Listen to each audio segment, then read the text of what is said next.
Goeiemôre my boetie en sissa, wees gegroet in die wonderlike naam van Jesus op hierdie geseënde maandagoggend. En wat 'n voorreg is dit vir my om hierdie week saam met julle in gebed te kan begin. Baie dankie vir elkeen van julle wat die tyd maak om hierdie gebed te ontvang. Kom ons bid saam. Vader, baie dankie vir 'n vars nuwe dag wat in ons lewens toegevoeg is. Dankie vir 'n nuwe week wat voorlê. En Vader, baie dankie vir die naweek wat U in ons lewens geskenk het. Dankie liewe Here vir alles wat ons kon doen. Dankie vir die rus wat ons ontvang het en dankie vir elke dag se voorsiening en seën uit U hand. Dankie Here. Vader, ek bid vir hierdie dag wat voorlê. Mag elke boetie en sissa 'n suksesvolle dag hê. Ek bid dat hulle arbeid, liewe Here, die beloning wat hulle daaruit sal kry, voorspoedig wees. Ek bid dat dit wat hulle hande vind om te doen, Vader, mag dit goeie oes lewer, Vader. Ek bid in Jesus naam dat hulle positiwiteit sal hê in hulle gemoed. Ek vra liewe Here vir krag in alles wat hulle moet doen vandag en aanpak.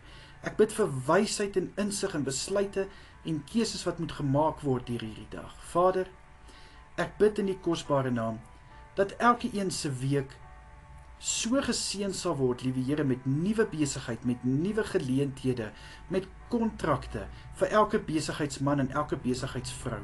In oorvloed, liewe Here, laat die sluise van die hemel oor hulle oopgaan, Here. Ek bid vir die goedheid en guns van Jesus Christus om oor hulle neer te daal, en ek vra, Here, dat U genade hulle sal volg elke oomblik. Vader, mag elke dag 'n getuienis wees in Jesus Christus. Vader, vir elkeen wat hierdie week verjaar, bid ek dat elke boetie en sissa wat verjaar 'n spesiale dag sal hê. Mag hulle dag uitsonderlik en besonders wees. Ek bid, liewe Here, vir die nuwe lewensjaar, dat hierdie jaar gevul sal wees met net die mooiste.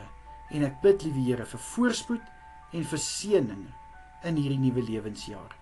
Vir elke huwelik wat hulle huweliksherdenking vier, sê ek vir U dankie dat hulle kan getuig van 'n liefde wat sterk is, 'n liefde wat deur God ingestel is. Vader, mag hulle liefde vir mekaar net sterker en sterker word. Mag daar net meer en meer eenheid tussen mekaar wees. Kommunikasie, respek in Jesus naam. Ek bid dat U asseblief hulle huwelik na hoë hoogte sal vat, liewe Here. En dat hulle net sal aanhou getuig dat hoe U die rots van hulle huwelik is, die fondasie van hulle bestaan. Here, skenk asseblief vanaand vir elke boetie en sissa met 'n soete nagrus. Ek bid dat elke boetie en sissa goeie rus sal inkry, goed sal uitrus en dat hulle slaap soet sal wees.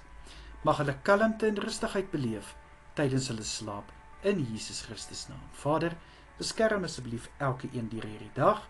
Hou vir elkeen veilig deur die week en ek vra, liewe Here, dat U hand van bewaking oor elke een sal wees deur die nag wat voorlê later. In Jesus Christus naam is dit my gebed. Dankie Here. Amen en amen. Mag julle elkeen 'n baie lekker dag hê en 'n geseënde week en môreoggend bid ons weer saam. Totsiens julle. Bye bye.